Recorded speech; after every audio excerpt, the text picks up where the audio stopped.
দুইটা কারণে জাহান্নামী। একটা কারণ অকৃতজ্ঞ থাকে স্বামীদের প্রতি। আল্লাহর নবীর কন্যা ফাতেমা রাদিয়াল্লাহু তাআলা আনহার সন্তান ছিলেন দুইটা, হাসান এবং হুসাইন। 3 দিন ধরে বাড়িতে কোনো খাবার নাই, রান্না করার মতো কিছু নাই। 3 দিন ধরে হাসান হুসাইন কিছু খাইতে পারে না। মাকে কান্না করে বলতেছে, মা গো আর কতদিন না খেয়ে থাকবো? মা বললেন, ও হাসান হুসাইন, আমারে কেন জ্বালাও? তোমরা কি তোমাদের বাবাকে চোখে দেখো না? এমন কথা বলার কারণে আলী ওই সময় বাড়িতে ফিরছিল, মদিনার অলিতে গলিতে ঘুরেছেন, কিন্তু কোনো কাজ ম্যানেজ করতে পারেন নাই। যখন এই কথা শুনলেন, লজ্জায় ওই বাড়ির গেট থেকে বের হয়ে গেলেন। বের হয়ে যাওয়ার পরে কিছুক্ষণ পরে ফাতেমা রাদিয়াল্লাহু তাআলা আনহা বললেন, ও গো হাসান হুসাইন, তোমাদের পিতা তো দেখছিলাম বাড়িতে ফিরছিল, কোথায় গেল? বাবা বাড়িতে ঢোকার সময় গেটের কাছে যখন আসলো, তুমি তো আমাদের ধমক দিলে, তোমাদের বাবাকে কেন বলো না? তোমাকে কেন বারবার জ্বালাতন করি যে খাবার দাও খাবার দাও? এই কথা শুনে বাবা ওখান থেকে গেট থেকে বের হয়ে গেছে। ফাতেমা রাদিয়াল্লাহু তাআলা আনহা আরো কিছুক্ষণ অপেক্ষা করলেন, কিন্তু বাড়িতে ফিরলেন না আলী রাদিয়াল্লাহু তাআলা আনহু। তাড়াতাড়ি করে বোরখা পরে খুঁজতে বের হলেন, মদিনার অলিতে গলিতে খুঁজে বেড়ালেন, কোথাও পেলেন না। চলে আসলেন নবী মুহাম্মাদের কাছে, এসে বললেন, আব্বা গো, আজকে তো আমি আপনার জামাতাকে কষ্ট দিয়ে ফেলেছি। আল্লাহর নবী বললেন, আলীকে কি এমন কষ্ট দিয়েছো ফাতেমা? আল্লাহর নবীর কন্যা বললেন, ওগো আমার বাবা, আজ 3 দিন ধরে বাড়িতে খাবার নাই, হাসান হুসাইন ক্ষুধার্ত, পেটে পাথর বাঁধা, আমাকে বারবার বলে, মাগো খেতে দাও। আমি তো তাদের কষ্ট সহ্য করতে পারি না, আমাকে বারবার জ্বালাতন করে। আলীও মক্কার অলিতে মদিনার অলিতে গলিতে ঘুরে কোনো কাজ ম্যানেজ করতে পারে নাই, 2টা পয়সার ব্যবস্থা করতে পারে নাই, খাবারের ব্যবস্থা করতে পারে নাই। কিন্তু আমি মনের কষ্টে বলে ফেলেছি, তোমরা কেন আমাকে বারবার জ্বালাতন করো? তোমাদের বাবাকে দেখো না কেন? তোমাদের বাবাকে বলো না কেন? তোমাদের বাবাকে জ্বালাও না কেন? আমাকে কেন বারবার জ্বালাও? এমন অনেক সময় মা বোনেরা সন্তানদের বলে না, বলে না? মোবাইল দাও মা, মোবাইল দাও, বলে তোর বাপের কাছে সেখানে আমার কাছে বলিস কেন? বলে না, বলে না? তোর বাপের কাছে বলতে মা সাইকেল কিনে দাও, তোর বাপের কাছে বলতে পারিস না? আর কোনো চাচা নাই, আপন বলে আমাদের আর তেমন কেউ নাই, দায় দেয় দিও উপরে যে কিছু আছে। ও আমার ভাইরা, কিন্তু মারা যাওয়ার পরে মোটরসাইকেল নিয়ে টানাটানি আছে না নাই? যদি আপনার বাস অ্যাক্সিডেন্ট করে, সবাই কি উদ্ধার করতে যায় নাকি? না, হাতের ঘড়ি খোবে, তারপরে পকেটের টাকা, মানি ব্যাগ, এইগুলো নেওয়ার চেষ্টা করে। কিন্তু এই মা এবং বাবা গিয়েছে ওইগুলোর জন্য নয়, কারণ টাকা পয়সা থাকলে বেইলি রোডের আগুনে পুড়ে তো ছাই হয়ে গেছে, এখন লাশটা নিয়ে একটু দাফন করতে চায়। ওর মা বাবা বলছে, দেখেন আমাদের মেয়ে নামাজ করে, রোজা করে, আমাদের বাড়িতে গেলে কোনোদিন বুঝি নাই সে হিন্দু হয়েছে। আর হিন্দু পুরোহিত বলতেছে এখানে এই মন্দির, এবং তার প্রমাণও আছে, ছবিও আছে। এরা কি পিতা মাতার মুখে চুনকালি দিয়েছে না দেয় নাই? অথচ এই সন্তান হতে পারত পিতা মাতার নাজাতের ওসিলা, বলেন ঠিক না বেঠে? আমার ভাইয়েরা, এই জন্য মা বোনরা জাহান্নামে যাওয়ার কারণ কয়টা? 1 নম্বর কারণ হলো তারা তাদের স্বামীদের প্রতি অকৃতজ্ঞ থাকে, স্বামীদের কথা শোনে না, স্বামীদের কথা মতো চলে না, আবার স্লোগান দেয়, শাক ভাত খাবো না, কুড়িয়ে ঘরে থাকবো না, বৃষ্টি বাদল মানবো না, স্বামীর কথা শুনবো না। আমার ওই এনজিওর অফিসার যা বলবে প্রাণ থাকিতে ফেলবো না। ঠিক না বেঠে? একজনের স্ত্রী আমার কাছে ফোন করেছে, হুজুর আপনি কি সেই হুজুর? কোন হুজুর? ওই যে প্রশ্ন করে উত্তর দেন। বললাম হ্যাঁ। বলল, হুজুর আমার স্বামী মারা গেছে, আজ 1 সপ্তাহ হলো। আমি বললাম, আমার তো কিছু করার নাই, কারণ আমার বউ আছে, 2টা ছেলে 1টা বউ। বলছে, না হুজুর, তার জন্য বলি না, আমি একটা প্রশ্ন আপনার কাছে করতে চাই। কি প্রশ্ন? হুজুর আমার স্বামী ছিল অসুস্থ, আমি তারপরে বিরক্ত হয়ে যেতাম, রাগ করে প্রায় বলতাম, আল্লাহ তোমার মরণ করে না কেন? আজরাইল তোমার চেনে না কেন? তোমার মউত হয় না কেন? তুমি মরো না কেন? কবর তোমার নেই না কেন? এইগুলো বলতাম। এরা বলে না, বলে না? আমি পারি না, আর পারি না, আমার আমার স্বামী কেন মরে না? আজরাইল কি চিনে নাই আমার স্বামী রে গো, আমি পারি না আর পারি না। আছে না না? ও পারে না আর পারে না। ওর স্বামী কেন মারে না? আজরাইল কেন চেনে না? ওর স্বামীর কেন টানে না? এই নিয়ে মন খারাপ করতাম আর দোয়া করতাম, আল্লাহ আমার স্বামী তুমি তুলে নাও, উঠাই নাও। এখন আমার স্বামী মরে যাওয়ার পরে মনে বড্ড ব্যথা, কষ্ট লাগে। আহারে আমি কেন এমন দোয়া করতে গেলাম, কেন এমন অভিশাপ দিতে গেলাম? অভিশাপ আছে না নাই? কালাস সাপ, ধুড়া সাপ, তারপরে ওই যে গোখরা সাপ, জাত সাপ, বিভিন্ন সাপ, জ্যান্ত সাপ, মরা সাপ, আছে না নাই? আর আমার মা বোনেরা যে সাপ বানাইছে ওই সাপের নাম কি? অভিশাপ। এই সাপ আমি দই নিয়ে তার কামড় খাওয়াইছি। এখন কি আমার দোয়ার কারণে মরেছে নাকি হায়াত শেষ তাই মরেছে? আমি বললাম ওগো আমার বোন অথবা মা যাই হন, দেখেন আল্লাহ রাব্বুল আলামিন দোয়াও কবুল করে এবং বদদোয়াও কবুল করে না? করে না? বদদোয়া যদি করে সেটাও কবুল হয়, আবার যদি ভালো দোয়া, কোনো গান হবে না, দোয়া হবে। 12টা বাজতে আর 5 মিনিট আছে। ও আমার ভাই, আমি অসুস্থ মানুষ, আপনি যে স্লিপ দিয়েছেন এরপরে গানের অনুরোধ চলতে পারে না, কোনো কথা হবে না। ও আমার ভাইরা, এবার শোনেন ওই স্ত্রী কি বলছেন। ওই স্ত্রী বলছেন আমার দোয়ার কারণে মরেছে কিনা। আমি বললাম ওগো আমার বোন, আল্লাহ দোয়াও কবুল করে এবং অভিশাপও। আল্লাহ নেক দোয়া এবং বদদোয়া কবুল করে। হতে পারে আপনার বদদোয়ার কারণে স্বামী মরেছে, আবার এমন হতে পারে যে আপনার বদদোয়া না আসলে হায়াত ফুরাইছে।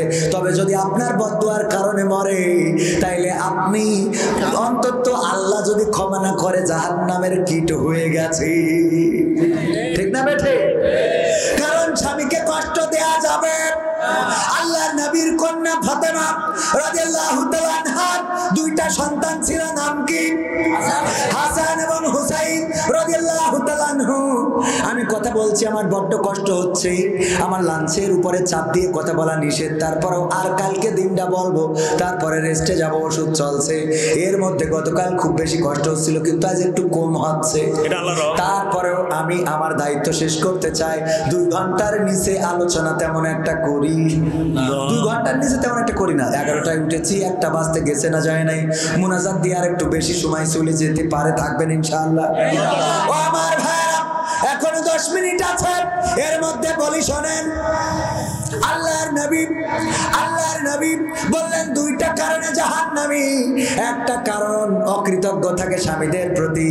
আল্লাহর নবীর কন্যা ফাতেমা রাদিয়াল্লাহু তাআলা আনহার সন্তান ছিলেন 2টা, হাসান এবং হুসাইন। 3 দিন ধরে বাড়িতে কোনো খাবার নাই, রান্না করার মতো কিছু নাই। 3 দিন ধরে হাসান হুসাইন কিছু খাইতে পারে না। মাকে কান্না করে বলতেছে, মা গো আর কতদিন না খেয়ে থাকবো? মা বললেন, ও হাসান হুসাইন আমারে কেন জ্বালাও? তোমরা কি তোমাদের বাবাকে চোখে দেখো না?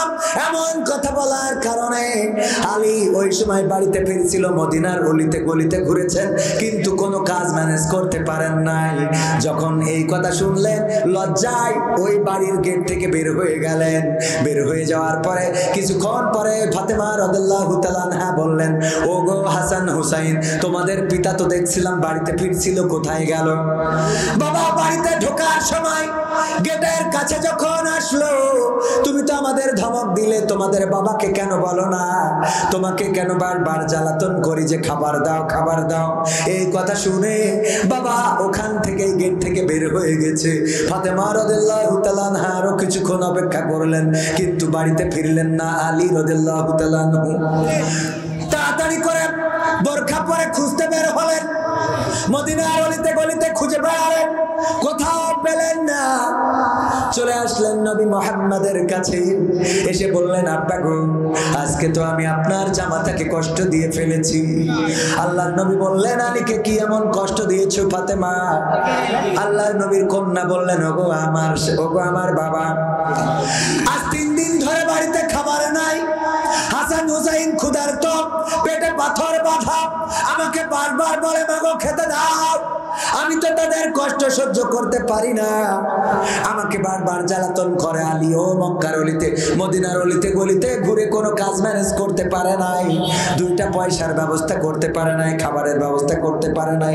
কিন্তু আমি মনের কষ্টে বলে ফেলেছি, তোমরা কেন আমাকে বারবার জ্বালাতন করো? তোমাদের বাবাকে দেখো না কেন? তোমাদের বাবাকে বলো না কেন? তোমাদের বাবাকে জ্বালাও না কেন? আমাকে কেন বারবার জ্বালাও? এমন অনেক সময় মা বোনেরা সন্তানদের বলে না, বলে না? মোবাইল দাও মা, মোবাইল দাও, বলে তোর বাপের কাছে সেখানে আমার কাছে বলিস কেন? বলে না, বলে না? তোর বাপের কাছে বলতে মা সাইকেল কিনে দাও, তোর বাপের কাছে বলতে পারিস না? ফাতেমা রাদিয়াল্লাহু তাআলা আনহা এই কথাটা বলেছেন, আলী বাড়ি থেকে বের হয়ে গিয়েছে। আল্লাহর নবী বললেন, ফাতেমা আলীকে কি এখনো খুঁজে পাও নাই? না পায় নাই।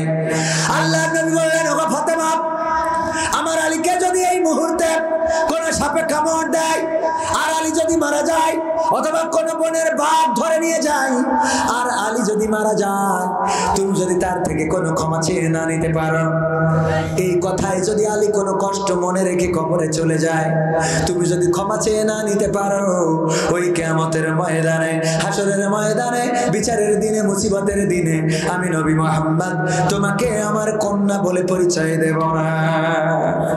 আল্লাহু আকবার। এখন কি মা বোনেরা বুঝেছেন স্বামীর সাথে কেমন আচরণ করবেন? ভালো ভালো কথা বলবেন, সুন্দর সুন্দর কথা বলবেন, কিন্তু স্বামীদেরও তেমন হওয়ার দরকার আছে না নাই? স্বামীরা আবার এমন এক স্ত্রীর ওয়াজ করে, আমার আব্বা বলতে ওয়াজ করা হয়েছে যে তোমরা যদি পারো রহিম আলাইহিস সালামের মতো স্বামীর চুল দে পা মুছাই দিবা, কারণ আইব আলাইহিস সালামের চুল দে পা মুছাই তারপরে রহিম আলাইহিস সালাম ঘুমাতেন। এই শুনে আপনাদের এই কলারুয়ার লাঙ্গল ঝাড়ার এক মহিলা, একজনের স্ত্রী, সে যাইতে একজনের চুল দে, স্বামীর চুল দে পা মোছাইয়ে শুয়েছে। শোয়ার পরে গন্ধের জ্বালায় বাঁচা যাচ্ছে না। ওরে গন্ধ তো গন্ধ, এত দুর্গন্ধ যে ঘুমাই নই গেল, নাকের গন্ধ, পায়খানার। এই গন্ধ কোথা থেকে আসে? তাড়াতাড়ি খোঁজো। চারিদিকে খুঁজে কোথাও পায় না, পায় না, পায় না। হারিকেন ধরালো, হারিকেন ধরায় খুঁজে খুঁজে পাইলো না। স্বামী হঠাৎ করে মনে হইলো যে বোর চুল থেকে গন্ধটা আসছে, স্ত্রীর চুলটা নিয়ে নাকের কাছে নিয়ে কয়, তোমার চুলই তো গন্ধ, ঘটনা কি? কয় ঘটনা কি? তা তো আমি জানি না, আজকে হুজুরের একটা ওয়াজ আমল করেছিলাম। কি ওয়াজ? হুজুর ওয়াজ করেছেন যদি পারো স্বামীর চুল দিয়ে পা মুছাই দিবা। আমি আজকে আমার স্বামীর চুল দিয়ে পা মুছাইয়ে শুইছি, তোমার চুল দিয়ে পা মুছাইছি, মুছাইয়ে শুইছি, আমলটা করেই শুইছি। বলছে ঘটনা তো ঘটেছে ওই জায়গায়, ওই যে লাঙল ঝাড়ার মোড়ের মাথায়, লাঙল ঝাড়া বাজারে, ওখানে তাস খেলছিল টাকা দিয়ে। হঠাৎ করে পুলিশ গেছে, আসলি দেশে তোর জুতো পাই দিয়ে তো টাইম পাইনি, বাগানের নিচ দিয়ে গিয়েছে, কিটা ঝাড়ি দিয়েছে, চটকায় দিয়ে শুয়েছে, চুপচাপ শুয়ে আছে, আর ওদের চুল দিয়ে মুছাইয়ে শুয়েছে। পরের দিন যখন আব্বা ওয়াজ করে বাড়ি যাচ্ছে, মা বোনরা ডেকে বলছে, হুজুর একটু দাঁড়ান, কথা আছে। কি কথা? হুজুর আপনি তো বললেন যে মা বোনেরা চুল দিয়ে স্বামীর পা মুছাই দিবা, এটা তো ভালো কথা, কিন্তু সামনে যে স্বামীরা থাকে ওদের বলবেন টিউবওয়েলেতে যেন পাড়া ধুইয়েতে, টিউবওয়েলেতে যেন পাড়া মনে থাকবে। ও আমার যুবকেরা, তরুণেরা, 5টা কাজ করে দিতে হবে আমার। 1 নম্বর কাজ, নামাজ কাজা করা যাবে, নামাজ কাজা করা যাবে না, নামাজে ফাঁকি দেওয়া যাবে না। নামাজে ফাঁকি দিলেন নিজের ক্ষতি করলেন। লেখাপড়ায় যে ক্লাস ফাঁকি দিয়েছে সে কি স্যারের ক্ষতি করেছে না নিজের ক্ষতি? যে স্কুলে ঠিক মতো যায় নাই, মাস্টারের ক্ষতি হয়েছে না নিজের? নিজের ক্ষতি হয়েছে। তেমনি ভাবে নামাজের ফাঁকি দেওয়া মানে নিজের ক্ষতি করা। নামাজ তো পড়বেন, পড়বেন, জামাতের সাথে পড়াও ফরজ। জামাতে পড়ার দরকার আছে না নাই? আমি নিজেও দেখেছি জামাতে না পড়লে নামাজের হক আদায় হয়। আমি যখন একা পড়ি তখন মনে হয় আমার পিছন থেকেও তাড়াচ্ছে। যখন একা পড়ি কি সুরকিরা যে কোয়ান্তে কমনে চলে যায়, ঠিক না বেঠে? খেয়াল করি দেখবেন, একা পড়ার সময় রুকু সিজদা ঠিক মতো, ও রুকুতে সোজা হয়ে উঠে লাগে সিজদা। একা পড়ি দেখবেন আপনারা হক আদায় হয় না, কিন্তু মসজিদে গেলে হক আদায় হয় না, হয় না? জামাতের সাথে নামাজ পুরোটাই হক আদায় হয়ে যায়। জামাতের সাথে নামাজ পড়লে আপনার যত তাড়াহুড়া থাকুক, আপনার নামাজটা সহি শুদ্ধভাবে আদায় হয় না, হয় না?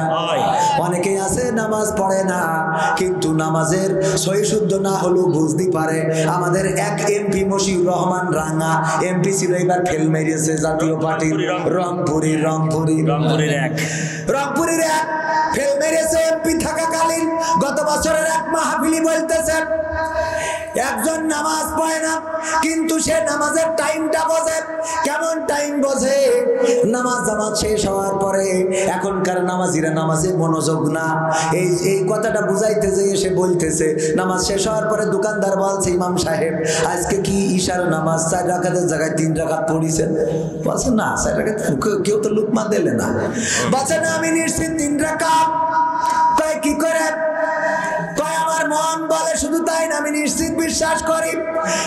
কারণ আমার দোকান আছে 4টা, এই বাজারে আমি 4টা দোকানের হিসেব কিতাব করি। প্রথম রাকাতে যখন আপনি চলে যান 1 নম্বর দোকানের হিসেব সেটেল হয়ে যায়, দ্বিতীয় রাকাতে গেলে 2 নম্বর দোকানের হিসেব সেটেল, তৃতীয় গেলে 3 নম্বর রাকাত 3 নম্বর দোকানের হিসেব সেটেল, 4 নম্বর রাকাতে গেলে আমার দোকানের হিসেব 4টে দোকানের হিসেব সেটেল হয়ে যায়। আপনি নামাজ পড়িয়ে মসজিদ বন্ধ করে বাড়ি আসেন, আর আমিও দোকানে শাটারটা নিয়ে বাড়ি চলে যাই। কিন্তু আজকে দেখলাম আমার একটা দোকানে কোনো হিসেব করা হয়নি, এর মধ্যে আপনি 23 মেরে দিয়েছেন। বুঝা গেছে তো? দোকানের হিসেব দিয়ে নামাজ মিলায়, টাইমটা দেখেন। অথচ নামাজিরা নিজেরা পড়লে এতটুক টাইমও মেইনটেইন করে, আর নামাজে দাঁড়াইলে বেদের মেয়ে জোসনা আমার কথা দিয়েছে 80 বলে জোসনা ফাঁকি দিয়েছে। কত গান, কত কবিতা, কত চেয়ারম্যানে কোন জায়গার তিরান কনে লাগাবে, কনকের রাস্তা কনে থবে, এইগুলো নামাজের মধ্যে মনে পড়ে না? পড়ে না? সব নামাজের মধ্যে হিসেব কষে। এই জন্যে আমার ইমাম সাহেব একদিন বললো যদি কিছু হারাই যায় তাইলে সাথে সাথে নামাজে দাঁড়াবা, শয়তান দেখেও তাড়াতাড়ি মনে করিয়ে দিই। এবং আমি খেয়াল করে দেখেছি কিছু মনে নেই, নামাজে দাঁড়াইলেই মনে পড়ে যায়। এই কথাটা বলতে চাইলাম রে। বিসমিল্লাহির রহমানির রহিম, আলহামদুলিল্লাহ। আল্লাহ এই কথাটা বলা হয়নি, আলহামদুলিল্লাহি রাব্বিল আলামিন আর রহমানির রহিম কেন যে বললাম না, আল্লাহ বলা ভালো ছিল। মালিক ইয়াউমিদ্দিন ইয়াকা না'বুদু, এই ইমাম সাহেব এত দেরি করছে কেন? ঠিক না বেটে? এই জন্য নামাজে দাঁড়াবেন মনোযোগ নিয়ে, আল্লাহর দিকে রুজু করে দেবেন। মনোযোগ হওয়ার অন্যতম পন্থা হলো আল্লাহ রাসূল বলেছেন মাথায় রাখবা আল্লাহ যদি এটা চিন্তা করো তুমি আল্লাহকে দেখছো না, তবে এতটুকু চিন্তা করবা আল্লাহ তোমাকে দেখছে। তুমি আল্লাহকে দেখছো না ঠিক আছে, কিন্তু আল্লাহ তোমাকে দেখছেন। একজন মন্ত্রীর সামনে, চেয়ারম্যানের সামনে কেউ যদি যায়, প্রধানমন্ত্রী যদি বলে কবির বিন সামাদ তোর সাথে দেখা করব, এক এক করে যদি ডাকে, বলেন দেখি কেমন করে প্রধানমন্ত্রীর সামনে যাব? কেমন করে চিন্তা করেন একটু। আপনার ডাকলেও আপনি যত বড় জামাতের নেতা হন, যদি বলে প্রধানমন্ত্রী যে আমি তোর সাথে আল্লাহ প্রধানমন্ত্রী আমার সাথে দেখা কর, ঠিক না বেঠে? সবচেয়ে বড় জামানে যে এই কোট গায়ে দিনি ওই কোট আল্লাহ যেই বলবে প্রধানমন্ত্রী হয়তো বলতে পারিনি আমার আব্বা একসময় নৌকা করতো, ওর আব্বা করতো, দাদা করতো, এটা তুলে ধরবে না? ধরবে না? এই বাস্তবতার কথা বলছি। যাচ্ছে নাকি? হ্যাঁ, কষ্ট হয়ে যাচ্ছে। ও হবে তো, টাইম তো শেষ হয়ে গেছে। সদর দেবেন পর আল্লাহুম্মা সাল্লি আলা মুহাম্মাদ ওয়া আলা আলি মুহাম্মাদ কামা সাল্লাইতা আলা ইব্রাহিম ওয়া আলা আলি ইব্রাহিম ইন্নাকা হামিদুম মাজিদ। আল্লাহুম্মা বারিক আলা মুহাম্মাদ ওয়া আলা আলি মুহাম্মাদ কামা বারাকতা আলা ইব্রাহিম ওয়া আলা আলি ইব্রাহিম ইন্নাকা হামিদুম মাজিদ। 5টা কাজের মধ্যে 2টা বলেছি, আর 3টা আগামী দিন এসে বলবো।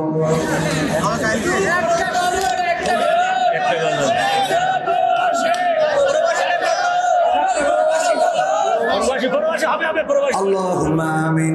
রব্বানা জালামনা আনফুসানা ওয়া ইল্লাম তাগফির লানা ওয়া তারহামনা লানাকুনান্না মিনাল খাসিরিন। রব্বানা আতিনা ফিদ দুনিয়া হাসানাতাও ওয়া ফিল আখিরাতি হাসানা ওয়া কিনা আযাবান নার। ও আল্লাহ, গভীর রাত তোমার বান্দাদের নিয়ে দুখানি হাত তুলেছি। ও আল্লাহ, এতক্ষণ পর্যন্ত তোমার যে বান্দারা হাত তুলেছে, বসে আছে, আল্লাহ তুমি সকলকে তোমার শাহী দরবারে কবুল করে নাও। আল্লাহ, জীবনে কত গুনাহ করলাম, আমাদের জীবনে এমন অনেক গুনাহ আছে যেই গুনার খবর যদি মা জানতো ভাত রান্না করে খাওয়াতো না, যদি বাবা জানতো বাড়ি থেকে বের করে দিত, যদি চেয়ারম্যান সাহেব নুরুল ইসলাম সাহেব জানতো আমার কাউন্সিলে বিচার করতো, যদি মেম্বার জানতো গ্রামে উঠতে দিত না, বন্ধুরা জানলে বন্ধুত্ব রাখতো না, এমন অনেক গুনাহ আছে। স্ত্রী জানলে সংসার করতো না, আবার নারীদের এমন অনেক গুনাহ আছে যদি স্বামী ওই গুনার খবরটা জেনে যেত তাইলে এমন স্ত্রীর সাথে একটা রাতও কাটাতো না। এমন অনেক গুনাহ আছে পৃথিবীর কেউ জানে না। ও আল্লাহ, তুমি জানো। আল্লাহ, এমন গোপন গুনাহগুলো তোমার কাছে ফরিয়াদ করি গো, তুমি দয়া করে আমাদের গুনাহগুলো ক্ষমা করে দাও। ও আল্লাহ, তোমার কাছে হাত তুললে মনে পড়ে যায় জনম দুঃখিনী মায়ের কথা। মা জননী যাদের নাই নাই রে, শীতের রাতে মা কত কষ্ট করেছেন সন্তানের জন্য। বিছানায় বিছানায় যখন পেশাব করে দিয়েছি, বিছানায় প্রস্রাব করার কারণে কম্বল ভিজে গেছে, লেপ ভিজে গিয়েছে, মা রাগ করে খাট থেকে ছেলে মাটিতে ফেলে দেয় নাই, বরং কম্বলটার শুকনো জায়গাটা টেনে গায়ের উপরে দিয়েছে, বিছানার ভিজে জায়গাটা থেকে সরিয়ে রেখেছি। আবার যখন ভিজিয়েছি, ভিজাতে ভিজাতে যখন আর কোনো শুকনো জায়গা থাকে নাই, মা বুকের উপরে রেখেছে, কিন্তু কোনো ঠান্ডা জায়গায় থাকতে দেয় নাই। এই মা যাদের চিরজনমের মতো বিদায় নিয়ে চলে গেল, আল্লাহ মায়ের কবরকে জান্নাতের বাগান বানায়া দাও। ও আল্লাহ, যাদের বাবা নাই, বাবা কত কষ্ট করে মাথার ঘাম পায়ে ফেলে, প্রবাসে দেখেছি কত বাবারা ছেঁড়া জামা, ছেঁড়া জুতো, ছেঁড়া পোশাক, ছেঁড়া প্যান্ট, ছেঁড়া টুপি, ছেঁড়া ময়লা পোশাক পরে ঈদের নামাজেও শরীক হয়ে যায়। নতুন জামা কিছু কেনে না, অথচ পরিবারের জন্য নতুন জামা জুতার ব্যবস্থা করে। আমাদের কাছে দোয়া চাই, হুজুর আমার একটা কলিজার টুকরা সন্তান আছে দেশে, সন্ধ্যা রাত সকাল থেকে সন্ধ্যা পর্যন্ত কর্ম করি, যখন বাড়িতে যেয়ে কলিজার টুকরা সন্তানের সাথে কথা বলি তখন কলিজাটা ঠান্ডা হয়ে যায়, সারা দিনের সমস্ত কষ্টগুলো দূরীভূত হয়ে যায়। যখন সন্তান বাবা বলে ডাক দেয়, এই বিদেশে থাকার সব ব্যথা সব কষ্ট ভুলে যায়। এই সন্তানের জন্য দোয়া করবেন যেন সে মানুষের মতো মানুষ হতে পারে, যেন সে দিনের খাদেম হতে পারে, যেন সে আমার চক্ষু শীতল কারা সন্তান হয়ে যেতে পারে, যেন সে আমার নামটা উজ্জ্বল করে দিতে পারে, এমন দোয়া করে দিবেন।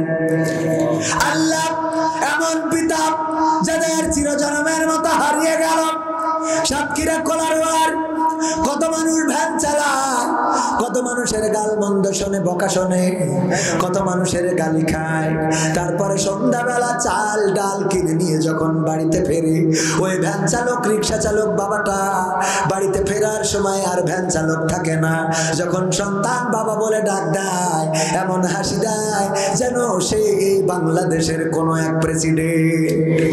আল্লাহ, পিতা সারাটা জীবন সন্তানের জন্য কষ্ট করে গেল, খেটে গেল, পরিশ্রম করে গেল।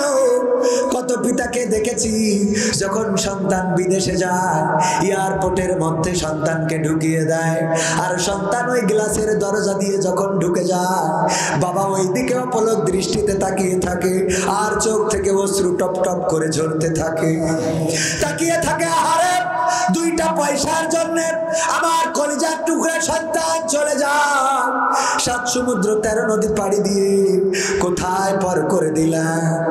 বাসের মধ্যে বসে থাকে আর চোখ থেকে অশ্রু ঝরতে থাকে। জিজ্ঞাসা করলাম কেন কাঁদে? বলে ওই যে বাবা বিমানটা চলে যায় নীল আকাশ ঘেঁষে, আমার সন্তানটা ওই বিমানে করে আজকে মালয়েশিয়া সৌদি আরবে চলে যাচ্ছে। এই পিতা যাদের চিরজন্মের মতো হারিয়ে গেল, আল্লাহ বাবার কবরটাকে জান্নাতের বাগান বানায়া দাও। বাবা হারাদের মধ্যে আমিও একজন। বাবাকে হারিয়েছি, 22টা বছর হয়ে গেল।